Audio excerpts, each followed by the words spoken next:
नमस्कार दोस्तों, आज जिस मूवी के बारे में हम बात करने जा रहे हैं उस मूवी का नाम है लव मॉकटेल 2।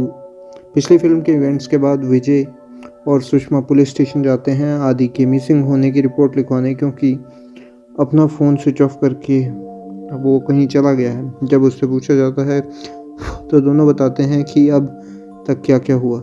निधि की डेथ के बाद आदि 2 साल तक डिप्रेशन में रहा। एक दिन सुषमा को याद आता है कि उसके पास निधि का एक लेटर है जो उसने आदि के लिए लिखा था, अगर कभी वो उसे भूल ना पाए तो। सुषमा और विजय वो लेटर देने जाते हैं, लेकिन देखते हैं कि आदि तो अब अपनी ज़िंदगी आगे बढ़ा चुका है और जो के साथ फिर से दोस्ती या रिश्ता बना लिया है। तो दोनों डिसाइड करते हैं कि लेटर ना दें, लेकिन पता चलता है कि आदि ने किसी तरह से लेटर ले ही लिया और पढ़ भी लिया। लेटर पढ़ने के बाद आदि फिर से प्यार ढूंढने लगता है, विजय और एक मैच मेकर जकाना की मदद से। लेकिन जिन लड़कियों से वह मिलता है वो सब उसे पहले से ही जानती हैं, किसी न किसी पुराने इंसिडेंट के थ्रू।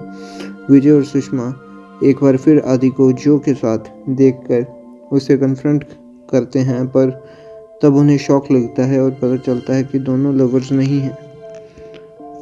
और असली सच ये होता है कि आदि अब तक निधि को हेलुसिनेट कर रहा है। उसे उसकी गाइडेंस मिलती रहती है लेटर के ज़रिए, जिसमें निधि ने कहा था कि वो एक नई बीवी ढूंढ ले जो उसका ख्याल रखे। फिर वो साइकाइट्रिस्ट के पास उसे ले जाते हैं, जहां आदि को मेडिसिन दी जाती हैं।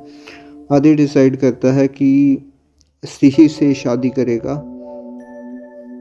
एक लड़की जो कॉलेज टाइम पे उस पर क्रश करती थी। लेकिन सिही के परिवार को आदि का पहला विवाह पसंद नहीं आता, इसलिए दोनों सिही के ग्रैंडफादर के पास चले जाते हैं और उनकी अप्रूवल लेते हैं। आदि मेडिसिन नहीं लेता और निधि का विजन उसके साथ बना रहता है। जब वो अपने कंट्री होम पहुंचता है तो निधि को एडवाइस पे चलकर उसके ग्रैंडफादर को इम्प्रेस करने की कोशिश करता है, लेकिन सब कुछ उल्टा पड़ जाता है।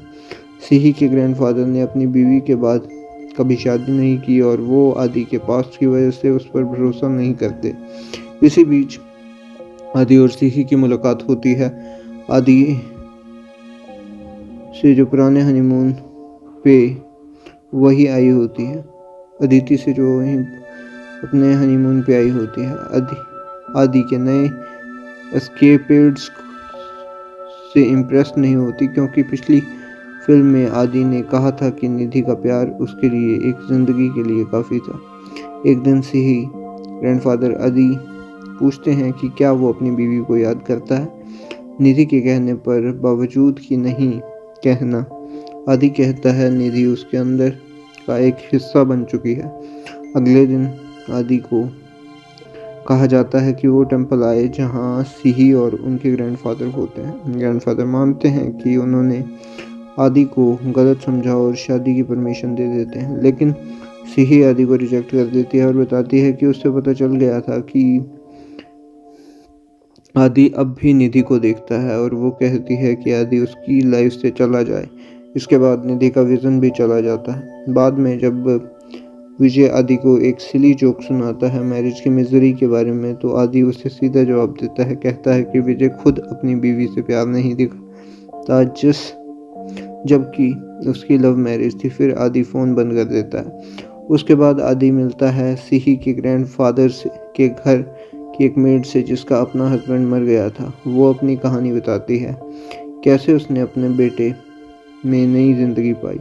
यह सुनकर आदि इंस्पायर होता है और ऑर्फनेज जाता है, एक छोटी सी लड़की को अडॉप्ट करता है जिसका नाम वो निधि रखता है। प्रेजेंट में वापस आदि विजय और सुषमा को फ़ोन करता है और कहता है कि वो वापस आ रहा है।